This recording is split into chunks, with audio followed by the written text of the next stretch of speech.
Bonjour et bienvenue dans un nouvel épisode de Théologie au volant. Alors exceptionnellement aujourd'hui je ne suis pas dans un trajet vers le travail, mais tout simplement je dois chercher mon épouse et mes enfants à une activité où ils sont partis et j'ai quelques dizaines de minutes devant moi avant que ce soit fini, donc j'en profite pour tourner une nouvelle vidéo. Le sujet dont je voulais parler aujourd'hui, c'est un sujet qui m'a été posé en question. C'est le but de ces vidéos, n'hésitez pas si vous avez des questions à les poser en commentaire pour que je les traite également. C'est quid de la confession chez les réformés, la confession des péchés. Et donc dans cette vidéo, ce que je pensais faire, c'est expliquer comment se vit la confession des péchés chez les réformés dans 4 cadres différents. Ensuite, donc ça c'est un peu le côté un peu pratique, on va commencer par ça. Ensuite, expliquer comment on comprend le verset qui dit les péchés que vous remettrez aux hommes, etc. Dernièrement, faire quelques remarques sur l'histoire de l'Église par rapport à la confession des péchés, en particulier la confession auriculaire à un prêtre. Donc c'est parti. Comment on vit la confession des péchés chez les réformés ? Eh bien, il y a au moins quatre cadres différents auxquels j'ai songé, dans lesquels ça se vit. Premièrement, il y a la confession privée à Dieu. Évidemment, avant toute chose, un chrétien qui a péché, il doit le plus vite possible, sans repentir, confesser son péché à Dieu, se détourner de la mauvaise voie qu'il a choisie. Et donc ça se fait dans la prière. Il y a de nombreux exemples dans la Bible de cela, en particulier les psaumes 32, le psaume 51, qui est probablement le plus célèbre. Il y a ces psaumes qu'on appelle les psaumes de pénitence. Si ça vous intéresse, on a publié avec les éditions Calvin le commentaire de Théodore de Bèze, donc le successeur de Calvin, sur les 7 psaumes de pénitence. Donc c'est des psaumes qui peuvent être utiles quand vous avez péché, ce qui nous arrive quotidiennement, et que vous voulez demander pardon à Dieu. La première chose, pas très difficile à comprendre, c'est la confession privée.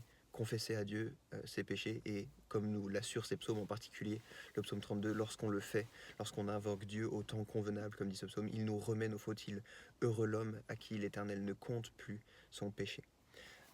Premier cadre, donc, la confession privée, et Dieu nous dit que celui qui s'en remet à lui comme ça a ses péchés pardonnés.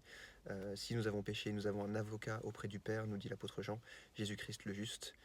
Il est fidèle et juste pour nous purifier et nous pardonner de toute iniquité peut nous être pardonné ainsi. Si nous confessons nos péchés, il est fidèle et juste pour nous pardonner, nous purifier de toute iniquité. C'est dans la première épître de Jean. Maintenant, le deuxième cadre dans lequel ça se vit, quand on parle de confesser les péchés à quelqu'un d'autre, il y a un autre chrétien. J'en ai déjà parlé où je vais en parler, parce que je ne sais pas si elle sera déjà sortie, la vidéo à ce moment-là, mais de ce qu'on appelle les groupes de redevabilité. Alors c'est simplement un nom moderne qu'on donne à l'amitié chrétienne, c'est-à-dire qu'il peut arriver que parfois on se confesse à un autre chrétien, qu'on lui fasse part de nos difficultés, et ça peut être l'occasion de prier, de partager, de s'encourager avec des versets bibliques. Ça se vit fréquemment, je dirais pas quotidiennement, mais ça se vit régulièrement. Voilà, moi j'ai eu l'occasion, en particulier durant mes premières années d'études, de vivre ça de très près avec certains frères dans la foi, parce qu'on vivait quasiment en coloc, on était dans le même immeuble, et donc on se retrouvait régulièrement pour lire la Bible, confesser nos péchés, prier ensemble. Et c'est quelque chose, je sais, qui se vit par beaucoup de gens, donc c'est un deuxième cadre finalement. C'est le fait de se soutenir mutuellement entre chrétiens et de se confesser mutuellement les péchés dans ce cadre-là. Ensuite, il y a la confession publique des péchés. Alors c'est aussi quelque chose qu'on voit dans la Bible, notamment il me semble en Néhémie 9, en Esdras 9, peut-être également en Daniel 9. Enfin, Daniel 9, c'est plutôt une prière privée de Daniel, mais pour les péchés du peuple. Quoi qu'il en soit, il y a différents endroits dans les livres historiques de l'Ancien Testament où il y a une confession publique des péchés. Et dans les églises réformées, ça se vit tous les dimanches. Alors il faut savoir que la structure de la liturgie, j'y reviendrai en détail probablement dans une autre vidéo, mais la structure de la liturgie contient à un moment donné la logique de l'évangile, on va dire. C'est-à-dire qu'il y a d'abord le pasteur qui va rappeler la loi de Dieu.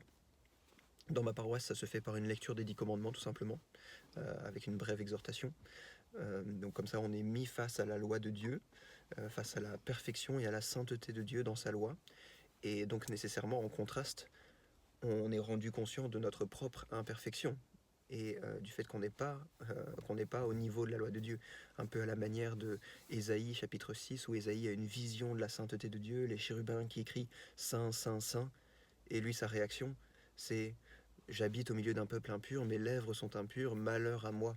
Et effectivement, c'est ce qui se passe quand on est mis face à la loi de Dieu. Eh bien, on a envie de confesser nos péchés parce qu'on se rend bien compte qu'on n'est pas à la hauteur vis-à-vis de cette loi. Donc ça, c'est le troisième cadre dans lequel on vit la confession des péchés. La loi de Dieu nous est rappelée. Ensuite, le pasteur va,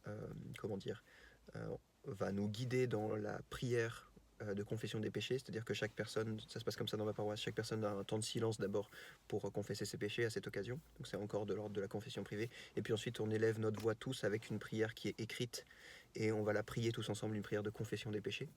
Et ensuite le pasteur reprend la parole et il va nous annoncer le pardon, donc souvent il va lire un verset de la Bible qui nous parle du pardon de Dieu, et il va nous assurer que si l'on a prié avec foi, Dieu nous pardonne nos péchés. Donc le troisième cadre dans lequel la confession des péchés se vit, c'est un cadre public, un cadre où on le fait tous en église, où on reconnaît ensemble nos péchés. Et puis il y a un dernier cadre, c'est le cadre de la visite pastorale. Les pasteurs et les anciens d'une église sont chargés de visiter les membres, que ce soit de les visiter dans leur domicile ou de leur donner des rendez-vous ou de répondre aux demandes de rendez-vous, etc. Tous les membres qui prennent la Sainte Seine, tous les membres qui communient doivent être visités. Dans certaines églises, ça se fait 4 fois par an. Dans certaines églises, ça se fait 1 fois par an. Avec certaines personnes, ça va varier. Il y a des personnes qui vont avoir besoin d'un accompagnement plus rapproché. On peut écrire à son pasteur pour lui demander d'avoir un rendez-vous, de se voir, etc. Il y a des rythmes différents. Ça va varier selon les paroisses. Mais l'idée, c'est que régulièrement, le pasteur puisse visiter chacun des membres. Et c'est aussi l'occasion de partager les luttes, de confesser des péchés, de prier ensemble, de demander des conseils, etc. Et donc c'est le quatrième cadre dans lequel ça se vit, avec le pasteur en particulier.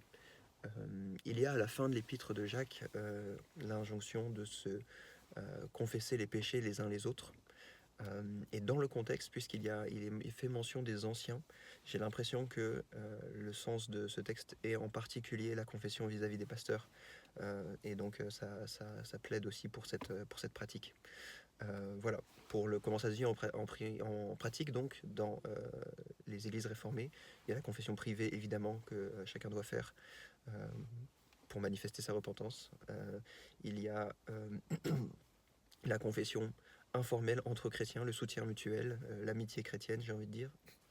Il y a ensuite la confession publique, où le pasteur va déclarer solennellement que nous sommes pardonnés de nos péchés. Il nous déclare ça de la part de Dieu parce que c'est fondé sur sa parole, c'est Dieu lui-même qui le déclare. Et puis il y a dernièrement la visite pastorale, avec cette confession qui peut être dans un cadre semi-privé. On n'est pas simplement devant Dieu, on en parle aussi avec le pasteur. Voilà pour l'aspect pratique. Maintenant, par rapport au texte qui est souvent cité à ce propos, à savoir les péchés que vous remettrez aux hommes leur seront remis. Voilà comment on le comprend dans la tradition réformée.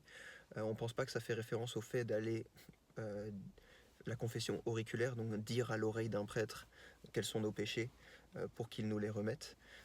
On pense que ce ministère, les apôtres et leurs successeurs après eux, c'est-à-dire les pasteurs et les anciens des églises, les responsables d'église, les évêques, appelons-les comme on le souhaite, les responsables d'église à la suite des apôtres et les apôtres eux-mêmes remettent les péchés par la prédication de l'évangile, en déclarant le pardon des péchés au nom de Dieu à ceux qui croient en Jésus-Christ.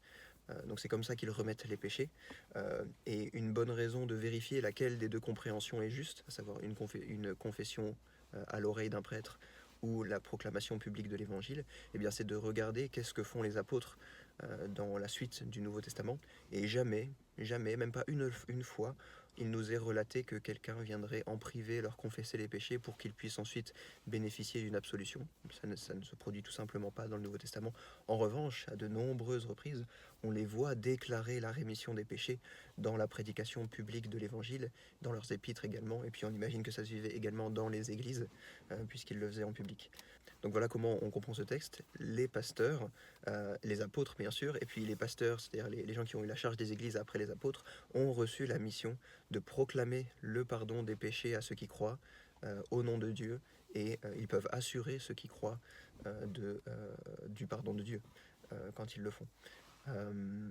Alors, on pourrait dire, ah mais du coup c'est une rémission conditionnelle, c'est-à-dire tes péchés te sont remis si tu crois. En réalité, dans le catholicisme, c'est pas bien différent, puisque si quelqu'un n'a pas la foi, eh bien, il ne peut pas non plus bénéficier de l'absolution du prêtre. Deuxièmement, la condition qui nous est donnée selon le Concile de Trente, dans l'Église catholique romaine, c'est que pour que l'absolution soit effective, il faut qu'il y ait contrition parfaite. C'est-à-dire qu'il faut que la personne soit vraiment dans un état de contrition pour que l'absolution soit prononcée. Donc le simple fait que le prêtre prononce l'absolution n'effectue pas le pardon des péchés, même dans le catholicisme romain, sans certaines conditions remplies de la part du pénitent. Donc si vous voulez, l'aspect il y a une condition de la part du pénitent, elle existe. Elle existe également dans le catholicisme romain, et c'est pour ça que c'est pas légitime de dire ah mais du coup les pasteurs ne remettent pas vraiment les péchés chez vous dans votre compréhension puisque tes péchés te sont remis si tu crois. Mais c'est la même chose dans le catholicisme romain.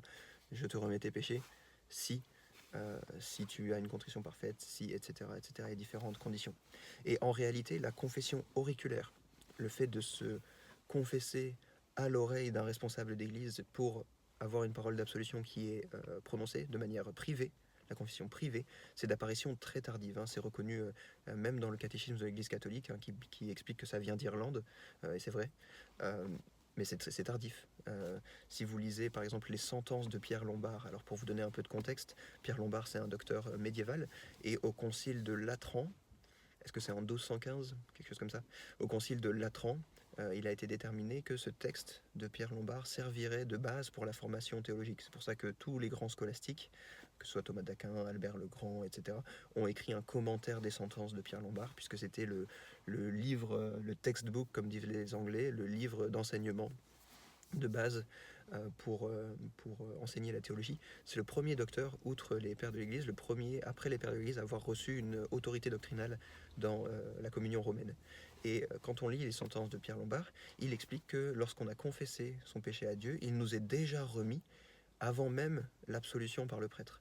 Donc l'idée que le prêtre absout les péchés et l'idée qu'il doit y avoir une confession privée, ce sont deux choses d'apparition tardive. La confession privée à l'oreille, c'est d'origine tardive, ça vient d'Irlande. Et puis le fait de penser que c'est la parole d'absolution qui va effectuer le pardon, ça c'est encore plus tardif, puisqu'à l'époque de Pierre Lombard, ce n'est pas encore ce qu'il enseignait, c'est pas ce qui était cru. Et donc évidemment dans l'Antiquité et dans les siècles qui ont suivi les apôtres, c'était ni pratiqué ni cru la confession auriculaire, mais ça prenait différentes formes. Il y avait, et c'est peut-être un cinquième élément que j'ai pas mentionné quand j'expliquais comment ça se vivait dans les églises réformées, mais c'est un élément qui se vivait dans l'église antique et qui se vit dans l'église réformée, mais comme c'est un élément qui est moins récurrent, moins courant, on y pense moins, mais c'est la confession disciplinaire, c'est-à-dire que quand quelqu'un a péché de manière scandaleuse et publique, que ça a jeté du discrédit sur l'Église ou des choses comme ça, qu'il y a eu une forme de scandale, on va dire, autour d'un certain péché, la confession va prendre une forme de pénitence publique. Alors dans l'Antiquité, il y avait toutes sortes de pénitences et de règles qui ont changé d'un siècle à l'autre et de pratiques variées, mais l'idée c'était de manifester, quand quelqu'un se repentait d'un péché qui avait entraîné un scandale public, de manifester aussi publiquement la repentance, par des actes de pénitence, et puis aussi par des confessions publiques, où la personne venait confesser ses péchés en public. Et ça s'est pratiqué également, et ça se pratique également dans les églises réformées. Évidemment, c'est moins courant, c'est ni quotidien, ni hebdomadaire, ni même annuel, et puis on espère que ça arrive le plus rarement possible. Mais c'est une forme de confession des péchés qui peut exister, où une personne va confesser devant l'Église un péché et manifester sa repentance ainsi. Ça a quelque chose d'humiliant, évidemment, mais ça a aussi quelque chose de glorieux pour l'Église, puisque c'est une façon aussi de restaurer son honneur. Et donc c'est une forme qui se vivait dans l'Antiquité, et en fait c'est cette forme qui, en se modifiant en confession privée en Irlande, est devenue la confession auriculaire dans l'Église catholique romaine. Mais c'est pas la forme originelle que ça avait pris. Voilà, j'espère avoir été assez clair. Donc j'ai énoncé 4 et puis une cinquième un peu plus rare façon dont la confession pouvait se vivre dans les églises réformées. J'ai expliqué comment on comprenait le passage du Nouveau Testament, à savoir que les pasteurs remettent les péchés en proclamant l'évangile. Et puis j'ai expliqué un peu que la confession auriculaire était d'apparition tardive, et puis la compréhension que la confession auriculaire avec l'absolution effectue réellement à ce moment-là le pardon des péchés, ça c'est quelque chose d'encore plus tardif. Et c'est quelque chose à avoir en tête quand on discute de ce sujet et qu'on compare les différentes confessions à ce propos. Voilà, merci pour votre écoute et n'hésitez pas à me faire part de vos questions. Je serai heureux de les traiter dans des vidéos comme celle-ci. À bientôt les amis.